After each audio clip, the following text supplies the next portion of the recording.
On today's episode of Gathering the Kings. You've cracked a code in a space where numbers matter and nobody else really wants to do it. I So, went to college. I was there with my friends. And don't get me wrong, it's not like I was a nerd and sat there and did nothing all day but study all the time. I had fun and lived life, but I just always knew that there was a bigger goal after this. So I want you to understand your numbers and be able to use these numbers to help yeah. your business. Like, you need to know where your money is coming from. You need to know where your money is going. What's up, everybody? I'm Chaz Wolf, Gathering the Kings podcast. We are back with you here today with the queen on the stage, LaShonde McCrary. How we doing? I am good. How are you?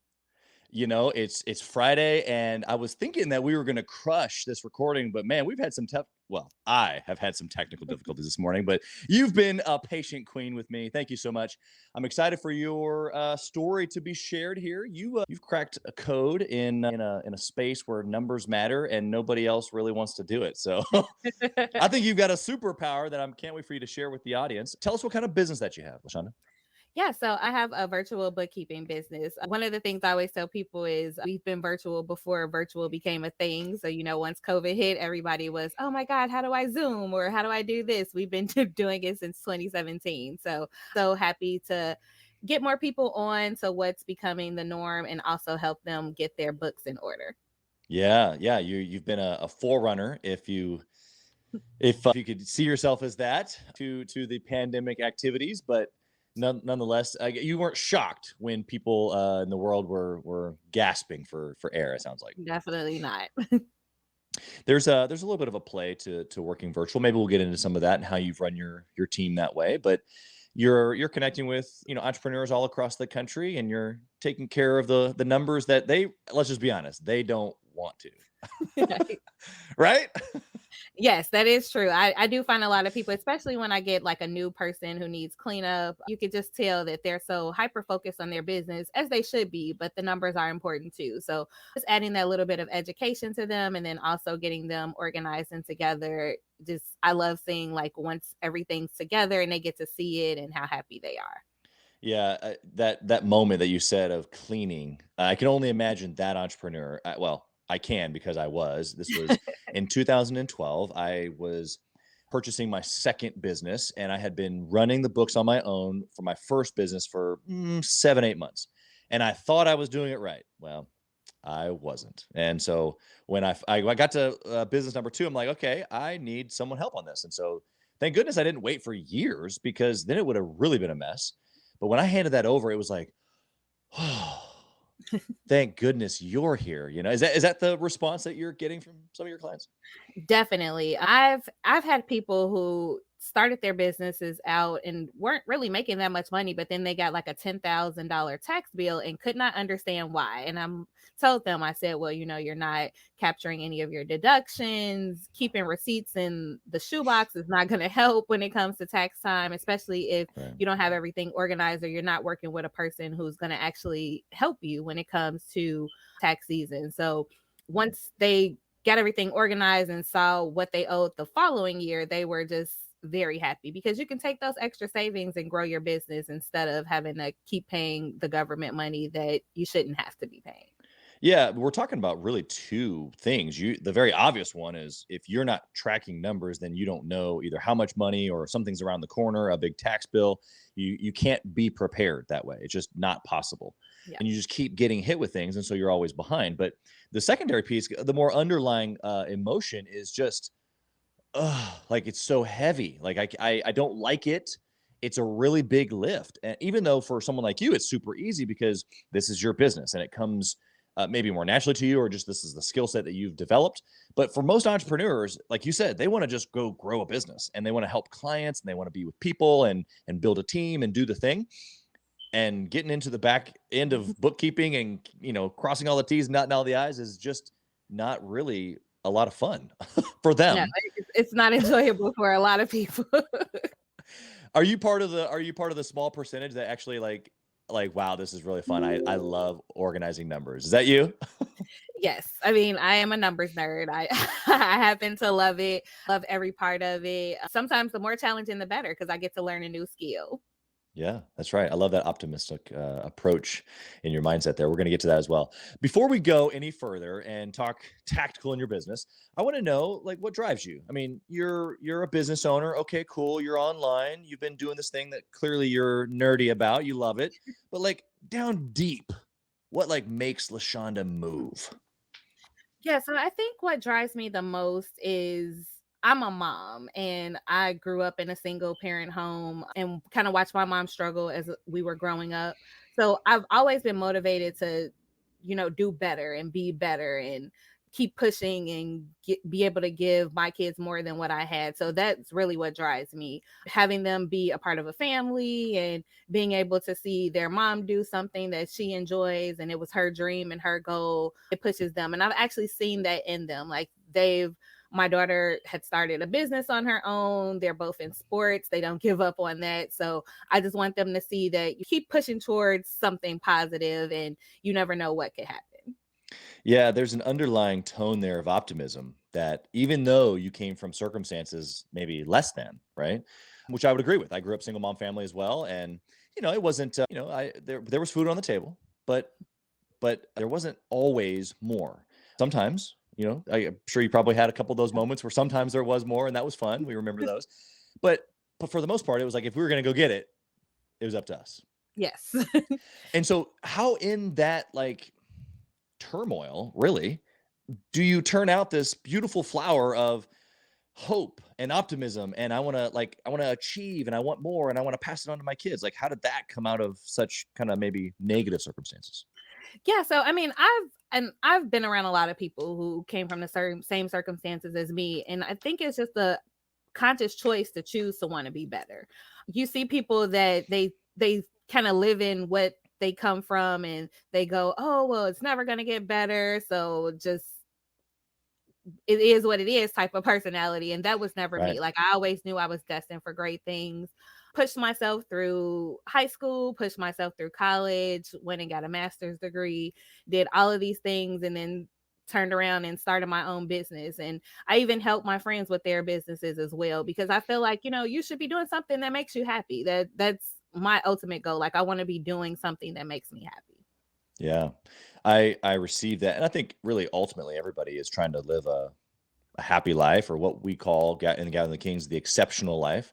Yeah. I want to be average, or just like you said, it is what it is. Like that's almost repulsive to people like you and me. Right. Yeah.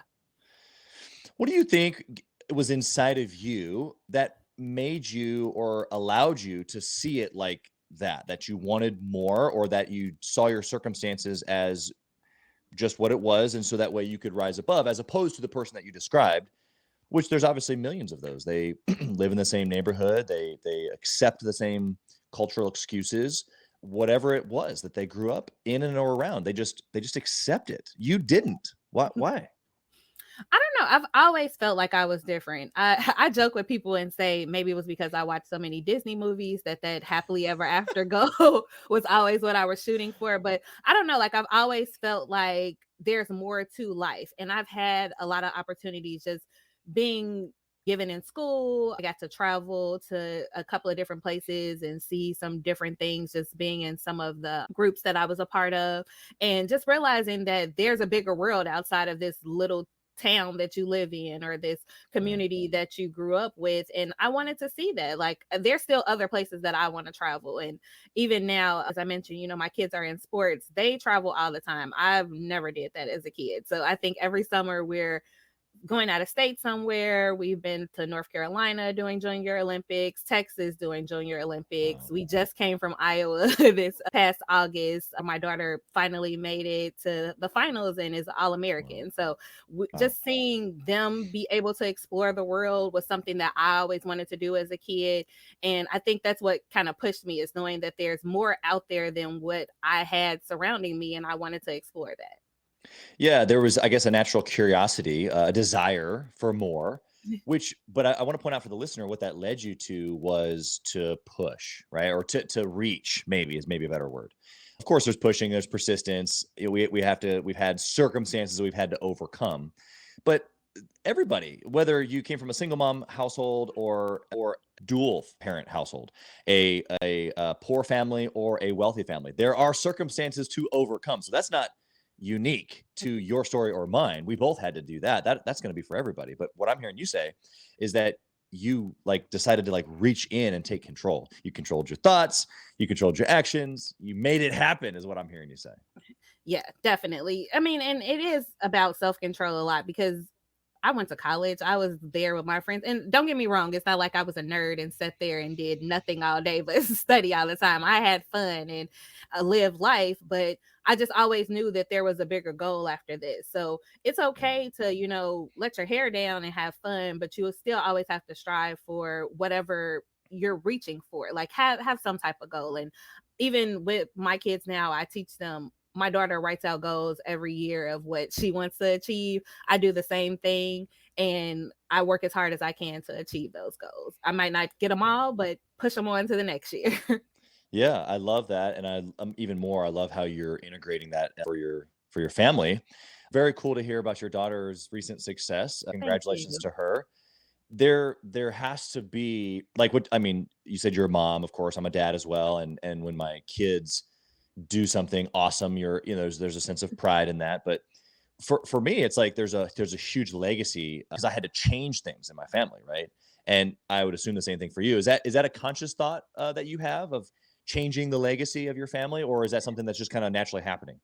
No, I've always said like I want to be the first millionaire in my family. So I've always had this picture of building generational wealth for myself and my kids. Even if I don't get there, I know that I'm passing the baton on to them where they can keep it going. So that's always been something that I strive for and I'm going to continue to keep striving for. Yeah, I love that. It makes me think of a story in the Bible, which I use for my own life. King David wanted to build the temple, and God said, "No, no, no, no, it's not for you to do." And so what he did was he gathered all of the items together so that his son, obviously King Solomon, was able to build it. And so for me, I've applied these same things to my life, which it sounds like you have as well. I'm curious to hear your thoughts on this, though. Is that I consider myself a David? I'm a builder, and so I'm gathering all of the materials. I may not be, famous. I may not be you know, $100 million net worth, but it will happen in my family. Right. And that's what I'm hearing you say is like, Yes. I don't know if it'll happen in my lifetime. I'm definitely shooting for some really big targets. That's for sure. But if I gather all the things necessary and my kids and my grandkids carry it on and they hit that target and then even bigger targets, that's really the main goal for me. What do you say to that? Oh, that definitely. That what makes me so happy. I always say I'm building the foundation for them to build the house. So Wow. I love I love that of me being the starting point for them. And like I said, I always use track references because my daughter got into it and I had to learn it so well. But if this is a relay, I'm the first leg and I'm passing the baton on to them. Yeah, that's so good. I want to circle back to that. I've got some family questions for you, but practically inside the business, give us a little bit of your history. Like, what were you doing before business? Why did you even become an entrepreneur? So ironically, I fell into bookkeeping by accident. So Okay. I was working at a physical therapy clinic. And once I got pregnant with my daughter, I wasn't able to help, do anything physical being pregnant. So I moved to the front desk. And that's kind of where I got into bookkeeping. Learned a lot of it on my own. A lot of it I did some research and some studying and just kind of loved it. And it just got to a point where I said, oh, I wonder if I could do this myself. So my husband, who's now we were dating then, but he had started his own business because I had helped him start a cleaning company and that was taking off pretty well. We were, comfortable financially. So I decided, let me see if I could do this on my own. And that's where it took off. I started as an independent contractor, got a few clients, built some relationships, really learned the importance of building a network during that time because it was Sure. just me. And just like how you said, a lot of people don't like numbers. I am not a marketing person. Like, I'm not going to be on social media posting everything and reaching out to people. But I had to kind of break out of that introvert shell and say, okay, if someone's asking for this, talk about what you know how to do. And it's Yeah. kind of been growing ever since then. Yeah, and in such a space like this where it's such a need, every entrepreneur that I talk to, every single one needs LaShonda. And that's just the way that it is. And so there's a couple of stages here. I want you to tell me if I'm maybe accurate on this and then give your expertise. But what I see is that there's, the very quick entrepreneur, the soon, they just got started, or maybe they're new in tenure, maybe not necessarily age wise, but, and they're doing it themselves. They know that they need to give it away. They know the value of giving it away. And eventually they do. And that's maybe stage 2 where they give it away and now they're collaborating. And really that person has the bigger vision in mind. I put myself in that category. But then there's people who are like, they've wondered about what it would be like, because there's just busy work, really. And so they're asking themselves like, well, if I gave it to LaShonda, then what would be the benefit really to me? They're like questioning the value. And then there's a third bucket of people that they just have never even thought about giving it away. And they're just going to wear every single hat in the business and drive themselves into the grave. They're probably not listening to this show because I talk about it all the time, and they need to quit that and hire you. But what do you think about my 3 buckets here? And what would you say to each one of those entrepreneurs? Yeah, so I always teach people that bookkeeping is important, whether they sign up for it or not. Even we give tips out in our newsletter every month to people just to kind of put it in your mind. There are a couple of people that the ones that are trying to wear every hat, those are the ones I always want to help the most, because I feel like you're never going to expand your business if you're trying to do every single thing. Like, you're going to get stuck, you're going to get frustrated, and eventually you're going to give up on it. The ones that are looking for someone to take it off of their plate, we're definitely here to help them. And one of the things that I think makes me a little different than other bookkeepers is I always add in an educational portion to what we're doing. So I want you to understand your numbers and be able to use these numbers to help your business. Like, you need to know where your money is coming from. You need to know where your money is going, because you could have signed up for a marketing tool a year ago that you never use, or it's not giving you any value, but your credit card's still in there. So you're getting charged for it every month. So it's really important to kind of hit all of those different people where they are. And I've talked to people, you get a person who's interested in your services, and they schedule an appointment and we go over everything, and then you send them the proposal and they're like, oh no, this is too much money, I can't afford that right now. So we are in the process of offering a service that's going to be like a do-it-yourself type of thing. So it's going to be for those entrepreneurs that's in that bucket where you said they know they need it, but they just aren't at the place financially to afford it. So it's going to be a little cheaper because you're going to be in your books on your own. But I'm putting together an educational platform with a lot of how-to videos for how to work your accounting system. And we'll have office hours where you can be with one of either myself or one of the bookkeepers on my staff just to ask some questions. It's not going to be one-on-one, so it might be a couple of people in a Zoom room that you'll have to leave the extra question for, but at least you're taking some steps to kind of get yourself organized. And when you're at that place to, move on to something full service, we'll be happy to assist with that as well. Well, I think you're amazing and sweet, honestly, for doing that. You were nice. You, the nice guy, the nice queen. Let me come in and be the bad guy, because if you're listening right now and you're even tickled by the idea of taking that offer from her, I'm going to swift kick you in the hiney right now, because if you're not using a bookkeeper, I literally want you to stop this podcast. I want you to go to the show notes and I want you to book a call with LaShonda, because I'm telling you right now, especially if you're the guy that LaShonda just said, I don't know if I can afford it. Stop. The amount of money that you're going to pay LaShonda, or any other bookkeeper for that matter, right, is going to the time, because you don't get your time back. And as an entrepreneur, this is the thing that you need to realize most, is that your time is the most valuable asset, because it's your business. And so, yes, you need to be in the numbers and know them, but someone else doing the actual task, like LaShonda's team. So that way, that same time frame, it's not the money we're talking about. It's not the money that you can't afford. It's the time that you're giving to this task that you're not the greatest at. And even if you are great at it, you can apply it to higher leveraged activities in your business. And that could be building a team. That could be getting new clients. I guarantee you, one more new client, depending upon what type of business that you have that you're listening right now, one more client would more than pay for a bookkeeping service. So I appreciate you being kind to the marketplace, LaShonda, but I'm going to give them a swift kick and just tell them to get over themselves, and that they can afford it, and that their limited thinking is keeping them from growing. How about that? No, I agree. All right, let's talk about a good decision that you've made. You've grown a business, you've got a team, you got a family, you got a husband, you got all this stuff going on. What is a good decision that you've made in business that we can learn from, maybe implement ourselves? Yeah, so I think the best decision that I made was I start delegating work.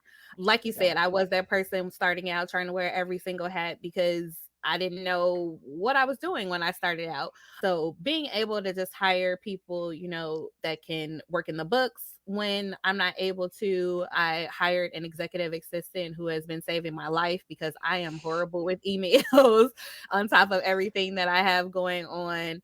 And I just love it. I think it was the best decision ever. It's alleviated a lot of stress that I have felt as a business owner. And I tell people all the time, like, if you can get one person to help you with one thing, go ahead, because you never know. They have so many skills that I don't. Yeah. And they help me out a ton. And like I said, I'm not a social media person. I have a social media VA who posts all of my social media content. They're responding to people when they're messaging me, and it's just bringing a lot of traffic in the door. So love it so much. Yeah, that rule of delegation, there's a process to that, but you kind of gave a little hint there that you had to give up a few things. And that's, I mean, I guess is what delegation is. But I want you to talk to a point that maybe it's right behind that point, which is when you delegate, did you just like, okay, fine, here you go, and then you went back to what you were doing and you don't check on it anymore? What does delegation look like from a leadership perspective? Yeah. So one of the things, and I'm so sad that she decided to go in a different direction. But earlier this year, I had an online business manager. She worked with me last year and earlier this year, and she helped me put together a lot of SOPs and a lot of processes Yeah. for my business that we're still using now. So when we bring someone on, we have onboarding for them, for our new staff members and our clients. We have SOPs that once someone's hired, I can hand them over that information, and they step by step know how to do monthly bookkeeping, step by step know how to do cleanup bookkeeping, how to onboard a client. We have all of that stuff there. So I use that a lot as checks and balances. Even in the onboarding, she has on there scheduled meetings with me to check in after 30 days, after 90 days. So it that alone has been so helpful to me as well. But I do agree. Once you do start delegating things, you have to check on them. Like, you just can't set it and Yeah. forget it type of attitude, because it's still your business and you want to still make sure that the people you have working for you are doing what they're supposed to be doing. Yeah, and to kind of maybe back up the point that you made a few minutes ago, is that, once you do alleviate it, then you can work on, something that matters maybe more to the business at that point. And so even for you, taking off someone's bookkeeping from their plate, that allows them to then, go do the higher lever tasks like we were talking about a few minutes Yeah. ago. And so there's a lot of value in handing it off. But what you find yourself doing is, managing areas as opposed to doing areas of the Yes. business, right? Yes. Okay, let's flip the coin here. Let's talk about a bad decision, something that was just not your greatest hour. Be super vulnerable with us here. So, in the same bucket of me delegating work, which was a good decision, when I first started getting people on, I was that person who Was was a like, mess. oh, yes, it was a mess. It was, oh, I have this person doing this. I don't have to worry about it anymore. And it bit Yeah. me in the butt so hard when I first started. I had a person who they told me they knew how to do certain things in the books, and then clients were emailing me saying, oh, this is done incorrectly and this is done incorrectly. So that actually led me to start creating these SOPs and videos. I use Yeah. Loom, do a lot Yeah. of video recording training for them to have. So it was a bad decision to think that I had too much trust in a person's abilities off the bat, but it actually led to a good outcome, because now I have a bunch of educational material to share with whomever new that I hire, and a bunch of Yeah. processes to share as well. But and it did hurt. And honestly, I did lose a couple of clients because they were just so unhappy with what had happened in that instance. But it was eye-opening to me, and it helped me move forward to continue to keep bringing on people that were going to actually do work for me and challenge them. So if they're not responding to my messages or not responding to clients' messages, it Yeah. wasn't, "Oh, okay, well, maybe they're having a bad week." It's okay, I got to take people away from you if you're not going to do the work that's assigned to you. Hey, kings and queens, Chaz Wolf. I want to talk to you about something that's super important to me. We put a lot of time and effort, we meaning myself and my team, into this podcast, into the content that goes out every single day. And if you have been getting any sort of value or insight from this, we want it to be able to reach other business owners too. So we would love if you would like, comment, share, leave a review, post, share again, all of the things on social media, on all the different platforms, or even on the podcast mediums of Apple and Spotify. We would love to be able to get our content into more hands, more entrepreneurs, so they can grow their business as quick as possible. Together, we are building a community of like-minded entrepreneurs who are committed to growing their businesses to new heights. So let's do this. Let's help each other. Let's help each other grow. Yeah. You've got a greater gauge on the temperature now, right? Yes. I've seen that. I'm glad that played right into what we were saying a few minutes ago, because I've seen entrepreneurs. Well, first off, they take the leap. There's some that are like, no, I don't want to hire anybody. That sounds like a mess. I'm a mess. I don't even know what I would do. Right. And so I love that you said that you just did it anyway, even though you really didn't have anything put together. It's almost as like, things get like up here and it's like you have to hire somebody, right? Yes. In order to like actually live. And so it's a mess. You're a mess. They're a mess. Everything's a mess, which does cause problems. I appreciate the vulnerability there on the client wise as well. I think it's really important. So if you're listening right now and you're thinking to hire people, or if you're just thinking back to when you hired your first people, it's like, look, there probably was some bumps in the road with some clients. I've had bumps in the road with clients, and you try to salvage it and you try to be honoring to what you can, but sometimes they go, and that should now drive us to be like, all right, Never again. SOPs. Yeah, exactly. Never again. We don't like the feeling, and we don't like giving that feeling, right? Yeah, definitely. I definitely want to leave a lasting impression on everyone. And if they're unhappy, and I did try to fix the situation as best as possible, they still wanted to go somewhere else, and that's fine. But I do want to, let people know that we are apologetic of anything that we did mess up, any time or money that we wasted there. But it did force me to just make a lot of changes that I'm happy that I was able to learn from those mistakes and, recover from. How did you know in that little bit of time that it was going to force you to do that? Because here's what could have happened, right? You could have had those bad experiences, even apologized and recognized, and then just went right back to still doing it. And I see entrepreneurs do that time and time again. I'm sure you see it on the back end in their numbers. They make a mistake and they just keep doing it over and over. And so how did you know? Was it inherent? Was it something that you learned, something that someone told you that you're like, no, whoa, like red flag. We got to go a different direction here. It actually was. So as I mentioned before, my husband has his own business, and I've actually watched him go through what I went through before. And he did it, and then he did it again, and he did it again, and he did it again. So it got to the point where I'm like, okay, I don't want to do that. So that was like my eye opener. Was watching someone else kind of go through that. I was like, okay, it has to be a better way to handle this situation. So that pushed me to make a change. And actually my changes actually helped him as well, because once I was able to say, okay, maybe I should start doing this, and I made, little suggestions, because sometimes you can't always tell people what to do. You have to make them think it's their idea. That's right. Especially if you're talking about a man. Yes. So little suggestions, and he started making those changes and implementations, and it got a lot better. So it's amazing. That's kind of, you look at someone else doing something that you're doing as well, and you're like, oh, I don't want to be in that situation anymore. Yeah, I want to point something out to the listener, because you gave a really clear difference here, obviously, between your husband and yourself. I'm sure your husband's grown majorly in this area, but when you have the failure is not the problem. The issue with the client, that all the people that you brought on and that caused a bunch of ripples because you weren't training properly, and then it wasted a bunch of time and money. Like, that's not the actual problem. Yes, it was a problem. You had to take care of it, blah, blah, blah. But that's not what I mean. Inside the business, that wasn't the problem. The problem is that you now identified this process issue. Okay, fine. And the winners, the ones that are successful, the reason why LaShonde is on the show is because her time from recognition of failure to implementation of solution was immediate. It was, oh my gosh, we got to change this right now. And now she had a little help in the back of her mind going, I saw my husband do this time and time again. I'm not doing it.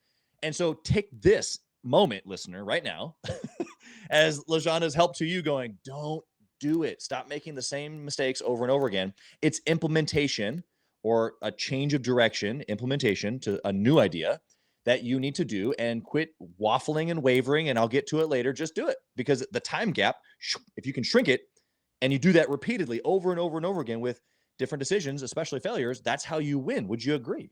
I agree. I mean, we're all going to make mistakes in business. There is no blueprint on how to be an entrepreneur, how to run a business, none of that. And so we're going to make mistakes, but you have to learn from your mistakes. And I feel like as a parent, we even teach that to our kids. Like, you're going to make mistakes, but you got to learn from them. So I can't preach that to them and not even take my own advice. Yeah, exactly. And because we each make our own way. I mean, there's some practical things in a business. You've shared several of them with us here today. But you're right. That's why we're entrepreneurs, because we don't really want to follow a blueprint. Definitely Even not. if there was one, it'd be like, nah, you take it. I'm just gonna go over here. I think that we get better and better at removing that tendency and trying to listen to people like you, and we can make ourselves better. I want to circle it back up to family. You had mentioned, just the ability for you to be able to, pass on some of these really, really keen things that you've learned yourself into your children. What do you think allows you, from a place of going all in? I call it obsession. Some people call it passion, but there's this, maybe false idea of balance. I don't like the word balance. I'm all in. I'm either out or I'm in. And if I'm all in, I'm freaking committed and what I call obsessed. And I'm kind of picking up that vibe from you, especially since you have a junior Olympic finalist on your squad over there. But tell us how you've been able to do all in on the business, be extremely successful, all in on the marriage. It sounds like you and your husband have a great relationship if you've dealt with some of those issues. You obviously have amazing kids who you're passing along these things. You're obsessed with all of these things. How do you do them all at the same time? Yeah, so it's taken a while. Actually, one of the main reasons I wanted to be an entrepreneur is, as I mentioned before, having a single mom. My mom worked in finance. She doesn't do taxes, but she's a tax analyst. So during tax season, she had to work late, which meant she missed out on a lot of things that I had going on. I didn't want that for my kids. Like, I wanted to be present for everything that they had going on. So being an entrepreneur, I'm able to kind of schedule out my days. And honestly, I'm a scheduler. Like, people get upset with me because I have calendars for the kids' activities. I have calendars for what's going on with myself, phone reminders for everything. And I'm one of those people that gets upset if I forget about something that I have going on. But honestly, that scheduling has helped me a lot. Being an entrepreneur and having the flexibility to work where I want to. I've been at track practices with my computer with me, and I'm working on stuff while they're practicing. I've had a couple of Zoom meetings before, even in the car if I had to. I've taken my work with me to hotels because I mentioned before that we traveled a lot. So just being able to still do what I love, but also be there for them has just warmed my heart. And I know that they love it because they're, oh, my mom's here and my mom's going to come, or my mom's going to bring me and that type of thing. It was something that I didn't always get to say as a child. And I wanted them to have that experience of having at least one, or a lot of times both of their parents there to cheer them on.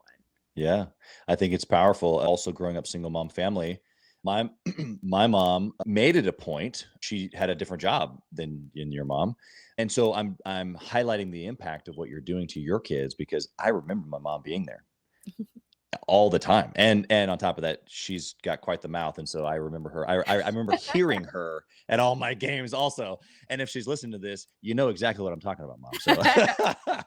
So in all seriousness here, what I heard you say was that as a business owner, especially as a business owner, because of just the freedom that we have, it's about working all of the things together, and it's not leaving one area out. It's really, truly going all in on all of it. Do you think that in the midst of that, you kind of doing those things that you talked a lot about the business kind of overlaying to other parts of life, but surely your daughter has seen you winning while you're integrating times like this, and so that's helped her. Would you speak on that for a second? Yeah, so she might see me with my computer while I'm at something that she has going on. I never do it when we're at the actual event. Practices only. I'm present for actual events, but she's seen I'm getting inducted into the Black Women's Professional League this year, a lot of other awards and opportunities. I'm now a certified minority owned business. She's seen a lot of these things that I've worked hard for, and they make her proud and they make her happy. And she gets to brag on her mom, who honestly, in her mind, in both of my kids' mind, I think they think I'm already a millionaire because they ask for things or they get to do things, and I Right. never have to tell them no. And that was kind of one of the goals that I had, not to spoil them and give them every single thing, but Yeah. to, if they're working hard and doing what they're supposed to do, they should be able to get rewarded with being able to go to Junior Olympics or traveling to these different track meets and being able to go to games and all of that stuff. So just letting them know that it's okay to ask for what you need, and mom doesn't always have to say no, or we can't afford it. That's just been like the highlight of all of this. Yeah. Yeah, there's freedom in that. And so one kind of caveated question coming at you here, because this is a question that I've wrestled with myself with our Mhm. upbringings being similar. how how are you giving them an exceptional life, a life that maybe you didn't have privilege to, but yet still instilling the things that you have as an individual that were caused because of the lack? Yes. So honestly, how I said, where they think in their mind, I think they think every single kid gets to do everything that they have to do. So I do make sure that I let them know that this isn't the norm for everybody. You are an exceptional person and you're getting opportunities that a lot of people don't have. So they still have to do regular things that I did growing up. They still have chores. They still have to make sure that their grades are good, and they are a student. So it's, I'm really making sure that everything we instill at home, that when they go out into the real world, that they're getting a real life view of what life is, and everything isn't going to be this easy, and you have to work hard for the things that you want. And if you enjoy having these nice things, then you're going to have to work hard for it. They get allowances and get money cut off on what they want to spend on things. My son is a, oh, I want a McDonald's all the time. Okay, well, you're using your money for McDonald's type of thing. So they do start gaining a better appreciation of what they have and what they don't have. Yeah, yeah, there's a perspective, right? Yes. That's what we're trying to deposit is perspective. I had a person on the show a couple days ago that came as an immigrant family. I mean, you want to talk about not coming from much, and so the perspective that he has on life is well, I've seen what it's like over here. I'm so grateful to have opportunities here, and you and I have a similar thing with a single mom scenario, but somehow, some way, we've got to be able to give that perspective to our children as well. Otherwise, their perspective is going to be, I just ask and it shows up. This is amazing. Which there's also freedom in that. Like as entrepreneurs, like I want to be able to like write down what my targets are and believe that I can go after it and achieve it actually. But there are some practical things inside of that that have to be done. It doesn't just show up. That's for sure. I've got one last question here for you, Shonda. I want to know if you had the opportunity to whisper in the younger LaShonda's ear, what would you tell her? I would tell her to never give up. My demeanor and perspective is very positive now, but there were times where I was like, I don't want to do this anymore. This is too hard. What am I doing here? Especially when I was in college. Like I was at a place where it was like, I don't know what I'm doing. I don't know why all of this is happening. So it's going to be never give up. Just keep pushing for it. Things are going to get better. Life is going to get better. There is happiness at the end. So, and I think that's for everyone. I think we all get to a place where life is lifing us a lot. So, Yep. just realize, this moment is temporary and it's probably happening for you for a reason. My pastor always says, God challenges you the most when he has bigger things for you. So that's Yeah. just kind of how you got to look at life. Yeah, I agree with that. I appreciate that perspective. I think that makes me think of a phrase that I learned, I don't know, maybe a couple months ago from one of my mastermind members. He heard it at a conference or something, but it's life will get better and better forever and ever. And that simple, like do I believe that life will continue to get better and better. I think you gave some really practical things here today. I appreciate you telling your story. You're an incredible human being. I Thank love you. your energy and your optimism. How can the listeners find you? Number one, if they're an entrepreneur and they just want to connect, they want to get some of that optimistic juju you got going on. Or if they're like, okay, I'm out with my bookkeeper and I want to reach out to LaShonde, or I don't have one. I'm tired. I'm trying to give it away. How do they reach you? Yeah, so the best way to reach me is through our website. It's www.bookcitybookkeeping.com. All of our social media links are on there. Ways to reach us to schedule appointments are on there as well. I would recommend, following us on Facebook and Instagram. We post a lot of educational material for business owners. So even if you just kind of looking to dibble and dab and see some tips and tricks, you'll find that on there as well. And you can also email me directly. My email is my first name, so LaShonde, LASHONDE at bookcitybookkeeping.com. I love it. I love your openness to just connecting and serving. Thank you for being wonderful and passing on amazing traits to the next generation, and your family, and others that might even be listening here today. You've been incredible in your own story, but today just as much. Thanks for being here, LaShonde. Thank you for having me. Thank you for listening to Gathering the Kings today. I hope that you were able to pull out a few nuggets to go apply into your business right away. More importantly, though, I hope that you're realizing that it takes more to be successful than just being by yourself, doing it all on your own, carrying the weight all by yourself. What I have realized, not only in my own journey from multiple businesses and multiple different industries, and now interviewing over 200 or 300 other very successful 7, 8, and 9-figure business owners, is that it's tough to do it alone. And so Gathering the Kings exists to bring together successful entrepreneurs. In fact, we are putting together 1,000 kings, specifically who are grateful but not done. We're intentionally assembling kings who fight tooth and nail for their business, family, and communities. And here's what we believe, that in the pursuit of excellence in those areas, that it ignites within us the responsibility to govern power and forge a lasting legacy. So if that relates and resonates with you, and you know that you need people around you, sharp, qualified, other very successful business owners, I want you to go to gatheringthekings.com. I want you to take a look at what we're doing and see if it makes sense for you to be part of our pursuit to 1,000 kings. Talk soon.